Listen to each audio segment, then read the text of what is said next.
Mi nombre es María Isabel Canales Flores. Mi nombre es Bárbara Muñoz. Con mi compañera Bárbara somos candidatas a Magíster en Ciencias de la Educación con mención en Currículum y Evaluación. Y estamos cursando el electivo de Neurociencias.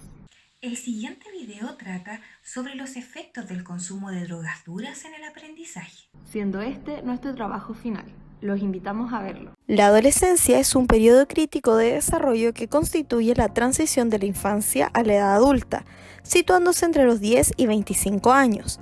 A nivel cerebral, es una etapa en la que el área cortical frontal experimenta los mayores cambios en cuanto a receptores sinápticos, densidad y mielinización axonal. El córtex prefrontal y el sistema límbico son sometidos a una reorganización, por lo tanto, es un periodo evolutivo. ¿Cuáles son los efectos del consumo de drogas duras en el aprendizaje?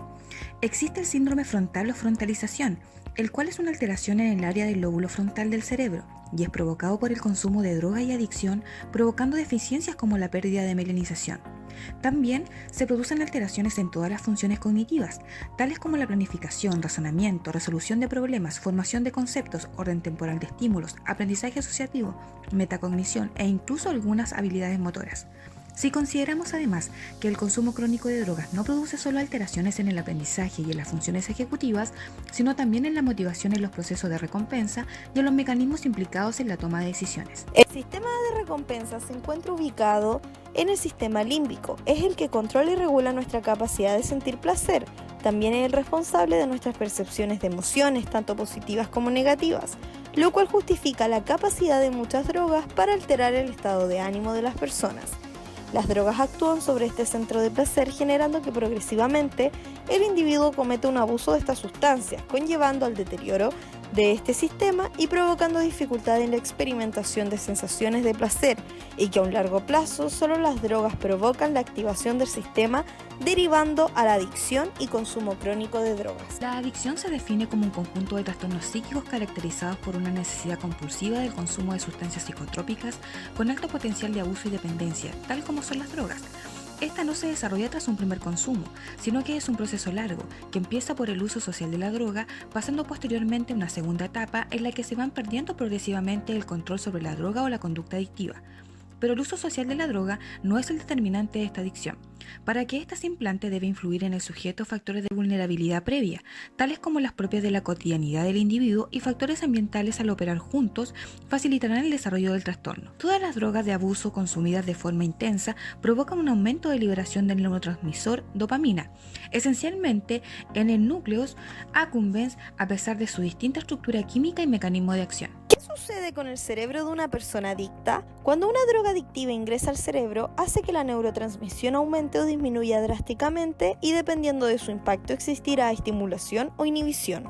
Para ser más específico, según Florentino en el año 2010, señala ejemplos como que la cocaína, la anfetamina, metanfetamina o éxtasis, pertenecientes al grupo de psicoestimulantes, ejercen el efecto dopaminérgico al actuar de manera directa sobre la sinapsis, inhibiendo la eliminación de dopamina, mientras que el alcohol, los opiáceos o el cannabis producen un efecto dopaminérgico a través de mecanismos de acción indirectos. El consumo crónico de drogas modifica el proceso por el que se establecen las conexiones entre las neuronas por el exceso de estimulación producido por la dopamina, provocando una disminución de estos receptores, generando además que permanezcan bajos en el tiempo, evidenciando que los efectos placenteros disminuyan paulatinamente, forjando la necesidad de un mayor consumo.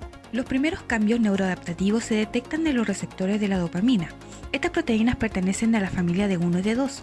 Los receptores de 1 se alojan en la membrana de la neurona posináptica, mientras que los receptores de 2 se encuentran en la neurona segregadora de dopamina o en la neurona posináptica. Los receptores de 1 y de 2 desempeñan funciones distintas. De 1 es considerado activador, que excita la neurona posináptica y permite que la información pase de la neurona presináptica a la posináptica. En cambio, los receptores de 2 se conocen como inhibidores, los cuales limitan la liberación de dopamina y la activación de la vía neuronal correspondiente. El equilibrio entre las respectivas funciones de D1 y D2 posibilita el funcionamiento correcto de la neurona. de producirse un desequilibrio en la cantidad relativa de los receptores o se altera su capacidad funcional, puede aparecer trastornos neurológicos o psiquiátricos. Con todas las sustancias adictivas, como cocaína, alcohol consumidas de forma crónica, se observa una disminución de la expresión de receptores D2, específicamente en las estructuras cerebrales ya mencionadas. De acuerdo a estudios realizados a diferentes pacientes adictos, la disminución es estable en el tiempo que incluso después de prácticamente un año de dejar las drogas o estar limpio, confirma lo comentado. Además, la caída de receptores D2 explican en parte la disminución de los efectos placenteros de la droga y el síndrome de la falta de energía y anedonia asociado a la abstinencia. La dopamina es un neurotransmisor que puede tener efectos excitatorios como inhibitorios, implica sensaciones de euforia y de recompensa. Además, si consideramos que en la adolescencia el cerebro sufre una reorganización, los primeros cambios neuroadaptativos se detectan en sus receptores ligados a la familia de 1 que son activadores y la familia de 2 que son inhibidores, que limitan su liberación y activación de la vía neuronal. El efecto inhibitorio es bloqueado por antagonistas dopaminérgicos y se encuentran mediados por receptores pertenecientes al D2, inhibiendo la liberación de dopamina, concluyendo que la familia D1 estimula la enzima y activan los receptores pertenecientes a la familia D2, la cual inhibe su formación. En conclusión, el consumo de drogas produce alteraciones en los mecanismos de plasticidad sináptica que reorganizan los patrones de conectividad en el estriado dorsal. Los cambios operados dificultan la formación de nuevas conexiones neuronales y, por tanto, el aprendizaje de nuevas conductas adaptativas y el olvido de las conductas relacionadas con el consumo se ven afectadas.